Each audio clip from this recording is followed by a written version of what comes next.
शहडोल में रेत माफिया का आतंक बढ़ता ही जा रहा है। बदमाशों ने अवैध रेत से भरे ट्रैक्टर से कुचलकर एएसआई की हत्या कर दी। सनसनीखेज वारदात ब्यौहारी थाना इलाके में हुई। ब्यौहारी थाने में तैनात एएसआई महेंद्र प्रसाद बागरी के ऊपर चालक ने ट्रैक्टर चढ़ा दिया। घटना में एएसआई की मौके पर ही मौत हो गई। वारदात में शामिल ट्रैक्टर चालक को पुलिस ने कुछ घंटे के अंदर ही गिरफ्तार कर लिया।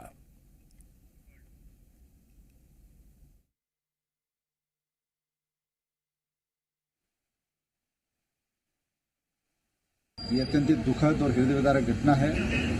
इस ट्रैक्टर का जो ड्राइवर था उसको मेवाड़ी पुलिस ने पकड़ लिया है और उससे पूछताछ के बाद जब पता चला कि इस अवैध काम में उसके साथ में जो ट्रैक्टर ट्रॉली का मालिक है उसका बेटा भी था जो कि पायलटिंग करता था इस ट्रैक्टर ट्रॉली की, उसको भी मेवाड़ी पुलिस द्वारा हिरासत में लिया गया। ये जानकारी मुझे लगी है, बड़ी दुखद घटना है और मैं इसकी कड़ी निंदा करता हूं कि इस तरह की घटना ये पुनरावृत्ति हुई है। यह स्थानीय लोगों ने जो प्रशासनिक व्यवस्था है ये कहीं न कहीं जो है इनकी संदेह के घेरे में है और इसकी घटना की पुनरावृत्ति हुई है। इस मामले को मैं माननीय मुख्यमंत्री महोदय के संज्ञान में लाऊंगा और निश्चित तौर पर इस तार से जो जुड़े लोग हैं उनके ऊपर एक बृहद कार्रवाई सुनिश्चित होगी। अवैध खनन को रोकने की कोशिश करते हुए ट्रैक्टर चालक ने एएसआई पर रेत से भरा ट्रैक्टर चढ़ा दिया था, जिसमें एएसआई महेंद्र बागरी की मौके पर ही मौत हो गई थी। वहीं पुलिस ने तुरंत कार्रवाई करते हुए ट्रैक्टर मालिक और चालक को गिरफ्तार कर लिया था।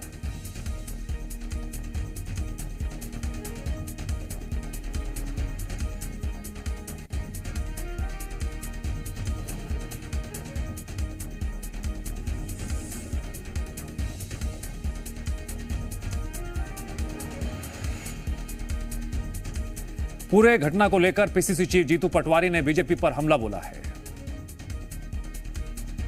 है कि मध्य प्रदेश क्राइम में 30 साल के सारे रिकॉर्ड उन्होंने तोड़ दिए। अभी आज ही एक एसआई पे जिस तरीके की हत्या हुई, ये क्या बताता है शहडोल में? ये कानून है आपके प्रदेश का? क्या लॉजिक है कि जबलपुर में लूट हो रही है, ग्वालियर में लूट हो रही है? क्या लॉजिक है कि उज्जैन में क्राइम जहाँ आप खुद हैं वहाँ पर 19 बच्चों के साथ अत्याचार अनाचार हो गया और मैं सवाल उठाता हूँ तो मुझ पर एफआईआर करवाते हैं? तो मैं इन एफआईआरों से कांग्रेस पार्टी का कोई साथी विचलित नहीं हो सकता। जरूर हम अपनी बात कहते रहेंगे, अपनी बात करते रहेंगे। शहडोल में एएसआई की हत्या मामले में रेत माफिया और ट्रैक्टर चालक के अवैध निर्माण पर प्रशासन ने बुलडोजर चला दिया। प्रशासन ने रेत माफिया सुरेंद्र सिंह और ट्रैक्टर चालक राज रावत कोल के अवैध निर्माण ध्वस्त कर दिए गए।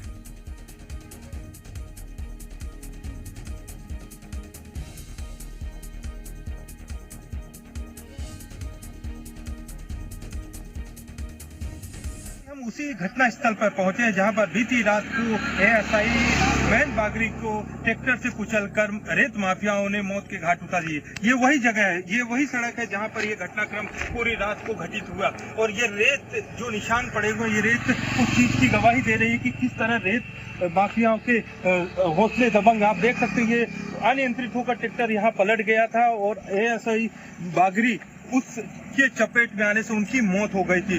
जब इस घटनाक्रम के बाद आला अधिकारी यहाँ घटनास्थल पर पहुंचे तो जो चालक था वो मौके से फरार हो गया था, लेकिन 1 घंटे के अंदर उसे पुलिस ने पकड़ लिया और सहयोगी साथी को भी पकड़ लिया। हालांकि ट्रैक्टर मालिक अभी भी फरार है और उसके घर को जमींदोज कर दिया गया है, लेकिन सवाल अभी भी बना हुआ है कि अगर रेत माफिया लगातार ब्यौहारी विधानसभा ब्यौहारी क्षेत्र में सक्रिय है, ये कोई पहला मामला नहीं है। इससे पहले पटवारी की 6 महीने पहले ऐसे ही रेत माफियाओं ने हत्या कर दी थी ट्रैक्टर से कुचलकर। ये दूसरी घटना है जब पुलिस को चुनौती देते दिख रहे हैं रेत माफिया। और अगर जिला प्रशासन की बात की जाए तो जिला प्रशासन के मुखिया कलेक्टर तरुण भटनागर ने जरूर अभी उसके आरोपी के घर को जमींदोज कर दिया है, लेकिन अभी आरोपी फरार है। अब आगे क्या प्रशासन करता है ये तो देखने वाली बात है। हाँ, ये जरूर है कि जहां जहां सेंट माइनिंग की खदानें चल रही हैं उनकी जांच जिला प्रशासन द्वारा की जा रही है और अवैध उत्खनन पर रोक लगाने के बाद भी कही है। और एडीजी डीसी सागर ने इस बात पर एक अभियान की बात भी कही है। उनका ये कहना है कि जागरूकता को लेकर एक अभियान चलाया जाएगा और लोगों को अवगत किया जाएगा कि अवैध उत्खनन को बंद करे और रोजगार की ओर जाए। पुष्पेंद्र चतुर्वेदी, जी न्यूज, शहडोल। एएसआई महेंद्र बागरी का पार्थिव शरीर उनके गृह ग्राम सतना के मसनाहा पहुंचा। शव के पहुंचते ही पूरे इलाके में मातम छा गया। राज के सम्मान के साथ उन्हें अंतिम विदाई दी गई। दिवंगत एएसआई महेंद्र बागरी को पुलिस अधीक्षक आशुतोष गुप्ता, नागोद एसडीओपी सहित सैकड़ों ग्रामीणों ने अंतिम विदाई दी।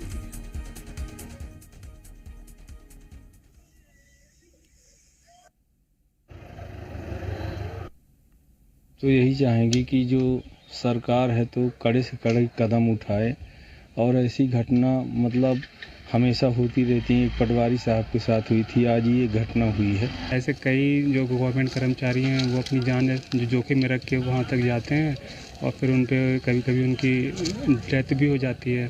तो इस तरह से उनके परिवार पे असर पड़ता है। कुछ उन लोग की वजह से जो लोग सिर्फ एक भारत सरकार की संपदा को सिर्फ फ्री में ही लेना चाहते हैं। अब जो उचित सुविधा हो वो करे सरकार। मैं क्या मांग करूँ कि क्या कहूँ क्या न कहूँ। जो दोषी हो तो उनके ऊपर कार्रवाई। हमारे दो सहयोगी जुड़ रहे हैं, पुष्पेंद्र और संजय लोहानी। पुष्पेंद्र, इस घटना से सबक लेने की जरूरत है। एएसआई की हत्या कर दी गई, अब सिस्टम को जागना होगा। रेत माफिया पर कार्रवाई और प्रहार करना होगा, क्योंकि पहले भी ऐसी घटनाएं हो चुकी हैं। कब इन पर विराम लगेगा? जी, मैं आपको बता दूं, अगर सिस्टम को सबक लेना होता तो ये घटना दोहराई नहीं होती। इसलिए मैं कह रहा हूं कि 6 महीने पहले ही पटवारी प्रसन्न सिंह की हत्या हुई और सेम ऐसे ही वो भी अवैध उत्खनन को रोकने के लिए गए और उनको कुचल दिया गया। उनकी मौत हो गई। परिवार आज भी न्याय के लिए भटक रहा, न्याय नहीं मिल पाया। 6 महीने बाद दूसरी घटना व्यवहारी से 5 किलोमीटर की दूरी पे होती है। ऐसा ही अवैध उत्खनन को रोकने जाता है और उसको कुचलकर हत्या कर दी जाती है। कब तक ऐसा चलता रहेगा? माइनिंग के साथ आए दिन ऐसी घटनाएं सामने आ रही। प्रशासन लचर है, कानून व्यवस्था के हाल बेहाल है। अगर शहडोल की बात करें, अगर प्रशासन और कानून व्यवस्था का डर होता तो ऐसी घटना 6 महीने बाद नहीं होती। ये दिमाग एक बड़ा सवाल बना हुआ है कि शहडोल में कानून व्यवस्था का क्या हाल है, उसका परिचय ये कार्रवाई है और इस तरह की घटनाएं सामने आती हैं। प्रशासन जरूर लग गया है, लेकिन जगह कब? जब एक मौत हो गई। पहले एक मौत हुई थी, उस समय जग जाते तो शायद एएसआई की जिंदगी नहीं जाती, उस परिवार से साया नहीं उठता। आज उस परिवार में कोई मुखिया नहीं बचा जो कमाने वाला। 3 बच्चियां हैं, छोटी हैं, 2 बच्चियां तो जानती भी नहीं कि हुआ क्या है। तो आज भी प्रशासन दावे जरूर कर रहा है। अभी जो मुखिया ट्रैक्टर मालिक है वो अभी 18 घंटे बीत गए, कोई पकड़ नहीं है और उसकी कोई जानकारी पुलिस के पास नहीं है। अगर सूचना तंत्र इतना ही मजबूत होता या कानून व्यवस्था इतनी लचर ना होती तो अभी सुरेंद्र सिंह पुलिस की गिरफ्त में होता। ठीक है, पुलिस सिर्फ गोल पूरा कर रही है। जी, संजय लोहानी, महेंद्र बागरी की बात करें, उन्हें अंतिम विदाई दी गई।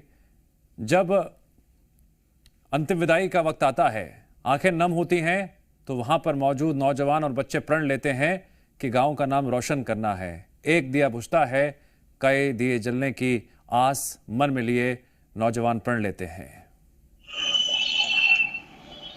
देखिए, मसराहा गांव में आज ऐसा मातम का माहौल था कि ऐसा कोई भी आदमी वहां पर नहीं रहा होगा जिसके आंखों में आंसू न आए हों। वहां की चीख और पुकार सुनकर लोगों के दिल दहल गए थे। वहां पर जो ग्रामीण थे उनका कहना था कि जो महेंद्र बागरी थे काफी हंसमुख और मिलनसार व्यक्ति थे। जब भी गांव में आते थे लोगों से उनका मिलना जुलना और बात व्यवहार बिल्कुल एक सज्जन पुरुष की तरह होता था। लेकिन आज उनकी जो घटना ये व्यवहारी में हुई थी, उसके बाद जो खबर आई है, उसके बाद से पूरे गाँव में मातम रहा। वहाँ पर मातम के बाद वहाँ पूरे गाँव में दूर दूर से भी लोग उससे मिलने, उनके परिवार के लोग, तमाम लोग इकट्ठा हो गए थे। जब अंतिम संस्कार का समय आया तो उस समय ऐसी चीख और फुटकार वहाँ पे मची गई। वहाँ पर जितने भी लोग थे सभी की आंखें नम हो गई थी। कोई भी ऐसा आदमी नहीं था जिसके आंखों से आंसू न आए।